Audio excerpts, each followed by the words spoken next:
సిద్దిపేట జిల్లా హుస్నాబాద్ మండలం పొట్లపల్లి శ్రీ స్వయంభు రాజేశ్వర స్వామి దేవాలయం ఎదుట హిందూ సంఘాల ఆధ్వర్యంలో నిరసన తెలిపారు. మంత్రి పొన్నం ప్రభాకర్ ఇచ్చిన హామీ మేరకు దేవాలయానికి వెంటనే నిధులు కేటాయించి మౌలిక సదుపాయాలు కల్పించాలంటూ ఆందోళన చేపట్టారు. మంత్రి బాండ్ పేపర్ రాసిచ్చి 2 సంవత్సరాలు గడుస్తున్నా ఇంతవరకు కూడా దేవాలయాన్ని అభివృద్ధి చేయలేదన్నారు. ఫిబ్రవరి నెలలో మహాశివరాత్రి ఉన్నందున భక్తులు అధిక సంఖ్యలో రావడం జరుగుతుందని, వారికి కనీస సౌకర్యమైన టాయిలెట్స్, గుడి లోపల సిమెంట్ రోడ్లను వెంటనే ఏర్పాటు చేయాలని డిమాండ్ చేశారు. మౌలిక సదుపాయాలు వెంటనే, కొట్టపల్లి దేవస్థానానికి నిధులను వెంటనే, కొట్టపల్లి దేవస్థానానికి నిధులను వెంటనే, కొట్టపల్లి దేవస్థానానికి నిధులు వెంటనే, హిందూ రాజరాజేశ్వర స్వామి ఆలయంలో మౌలిక సదుపాయాలు వెంటనే, మౌలిక సదుపాయాలు వెంటనే. అలాగే కనీస వసతులను కూడా శివరాత్రి లోపల అన్ని కనీస వసతులను ఏర్పాటు చేయాలని కోరడం జరుగుతుంది. సిద్దిపేట జిల్లా హుస్నాబాద్ మండలంలోని ప్రసిద్ధిగాంచిన పుణ్యక్షేత్రం పొట్లపల్లి శ్రీ స్వయంభు రాజరాజేశ్వరి దేవస్థానం గతంలో ఎన్నికల సమయంలో రాష్ట్ర మంత్రి పొన్నం ప్రభాకర్ గారు ఇక్కడికి వచ్చి స్వయాన ఆ స్వయంభు రాజరాజేశ్వర స్వామి ఆధ్వర్యంలో బాండ్ పేపర్ రాపిచ్చి మేము ఈ అధికారంలోకి రాగానే ఆలయ అభివృద్ధి చేస్తా, మౌలిక సదుపాయాలు కల్పిస్తా అని చెప్పేసి వారు బాండ్ పేపర్ రాసియడం జరిగింది.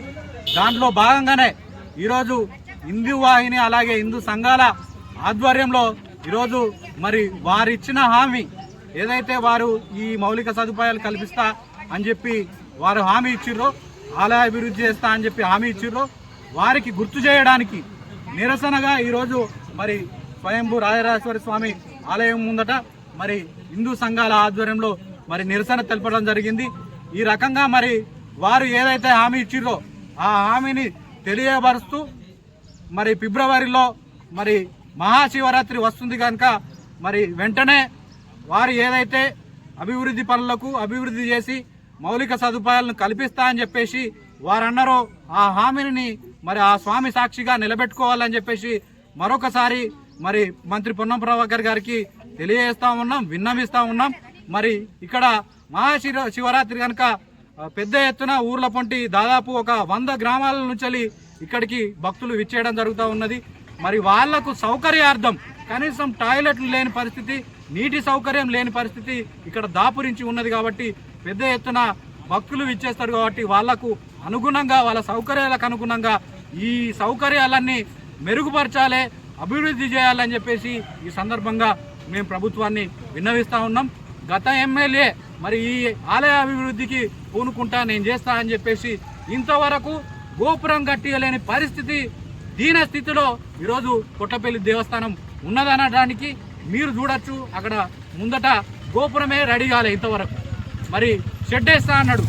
మహాశివరాత్రి జరిగే మరి ఆ పర్వదినాన ఆ రోజు మహిళామణులు కానీ శివయ్య భక్తులు జాగారం ఉండే, ఒకరోజు జాగారం ఉంటారు. పాపం వాళ్ళు చలికి ఈరోజు వణుక్కుంటూ మరి పూజ చేసుకునే దౌర్భాగ్యమైన పరిస్థితి వారికి నెలకొన్నదని చెప్పేసి మరొకసారి గుర్తుకు చేస్తా ఉన్నా. ఏదైతే మీరు ఈ మౌలిక సదుపాయాలను కల్పిస్తా అని చెప్పి హామీ ఇచ్చిర్రో ఆ రకంగా ఈ ఆలయం మొత్తం షెడ్స్ వేపియాలని చెప్పేసి ఈ సందర్భంగా నేను డిమాండ్ చేస్తా ఉన్నాం. మరి మౌలిక సదుపాయాల పేరిట ఏదో ఒక మరి ఈఓ గారు నిధులు మంజూరు చేసి ఈ ఆలయానికి అభివృద్ధికి సంబంధించిన నిధులు ఉంటాయో హడావిడిగా ఆ రోజు ఒక్కరోజుకు మాత్రమే పరిమితమై ఏదైతే తడకలేపించి చేతులు దులుపుకునే పరిస్థితి చేస్తుండు. కాబట్టి నేను ఆలయ ఈఓ గారిని కూడా హెచ్చరిస్తా ఉన్నాం. ఈ సందర్భంగా వెంటనే ఆలయ అభివృద్ధికి సంబంధించిన నిధులు ఎవరైతే మరి పొన్నం ప్రభాకర్ గారు హామీ ఇచ్చిర్రో ఆ హామీని నిలబెట్టుకునే విధంగా ప్రభుత్వం తరఫున ఈ ఆలయానికి ప్రత్యేకంగా నిధులు కేటాయించాలి. నిధులు కేటాయించి ఒక 20-30 రోజులు మరి మనకు సమయం ఉన్నది కాబట్టి అంతలోపు మౌలిక సదుపాయాలు కల్పించాలని చెప్పేసి ఈ సందర్భంగా డిమాండ్ చేస్తూ ఉన్నాం.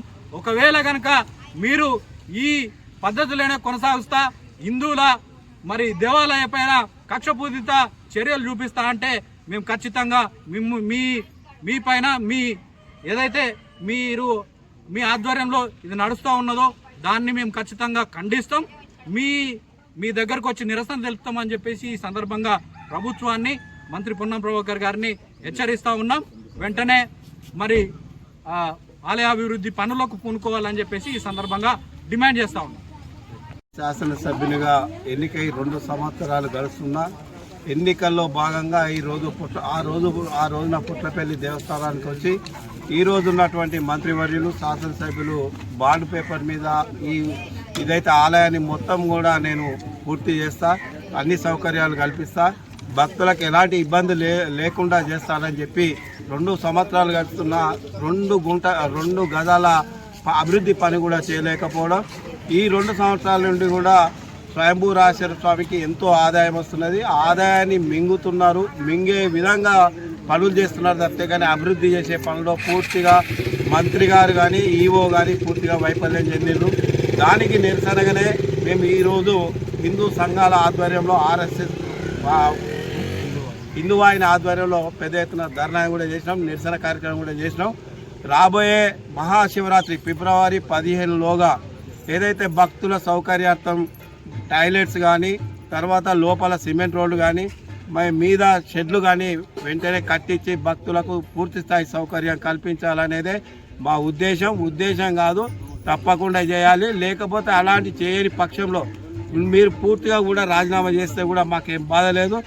ఇచ్చిన హామీని నిలబెట్టుకున్నప్పుడు మీరు ఎమ్మెల్యేగా కానీ మంత్రిగా ఉన్నా ఒకటే లేకున్నా ఒకటే అని ఈ సందర్భంగా తెలియజేస్తున్నాం. ముఖ్యంగా ఏంటంటే మంత్రి గారు ఎక్కడికైతే తుర్కోల పండుగ పోయి నెత్తికి క్యాప్ కప్పుకుంటాడు, క్రిస్టియన్ల దగ్గరికి పోయి బైబిల్ జేబులో పెట్టుకుంటాడు, కానీ హిందువైగా పుట్టి కూడా నువ్వు హుస్నాబాద్లో ఉన్నటువంటి స్వయంభూ రాజేశ్వర స్వామి టెంపుల్కి ఎందుకు అభివృద్ధి చేస్తలేవో స్పష్టంగా తెలియజేయాల్సిన అవసరం ఉందని ఈ సందర్భంగా తెలియజేస్తున్నాం. హిందూ సంఘాల ఆగ్రవేశాలకు గురైతే మాత్రం మీరు ఎప్పుడు కూడా ముందుకు వెళ్ళరు అని ఈ సందర్భంగా చేస్తున్నాం. మేము రాబోయే కాలంలో మీరు అన్ని మౌలిక సదుపాయాలు కల్పించకుంటే మీ ముందు నిరసనే కాదు, మిమ్మల్ని అడ్డుకుంటాము, ఈ దేవాలయానికి రాకుండా కూడా అడ్డుకుంటామని ఈ సందర్భంగా తెలియజేస్తున్నాం. ఈవో గారు మీ యొక్క వైఖరి మార్చుకోవాలి. ఏదో తూతూ మంత్రంగా అప్పుడప్పుడు టెండర్లు వేసి డబ్బులు తీసుకుంటూ కాదు, పర్మనెంట్గా ఉన్నటువంటి ఆలోచన విధానాన్ని ముందుకు తీసుకుపోవాలి. దేవాదాయాల నుండి వచ్చినటువంటి అభివృద్ధి ఏదైతే నిధులు ఉన్నాయో అది దేవాలయానికి కేటాయించాలని ఈ సందర్భంగా కోరుతున్నాం. ముఖ్యంగా ఏంటంటే మంత్రి గారికి ఒకటే ఈ హిందూ సంఘాల తరఫున చెప్పేది, మీరు ఫిబ్రవరి 15లోగా ఇక్కడ వచ్చే వేలాది లక్షలాది మంది భక్తులకు పూర్తి స్థాయి సౌకర్యం కల్పించాలి. లోపల షెడ్లు వేయించాలి, మరియు సిమెంట్ రోడ్లు వేయించాలి. తర్వాత ఉండేందుకు విశ్రాంతి గదులు కూడా ఏర్పాటు చేయాలని ఈ సందర్భంగా తెలియజేస్తూ ముందస్తు హెచ్చరికలు కూడా మంత్రి గారికి తెలియజేయడం జరుగుతుంది. మన ఛానల్ని చూస్తున్న ప్రతి ఒక్కరూ సబ్స్క్రైబ్ చేసుకొని లైక్ చేసి షేర్ చేయడం మర్చిపోకండి.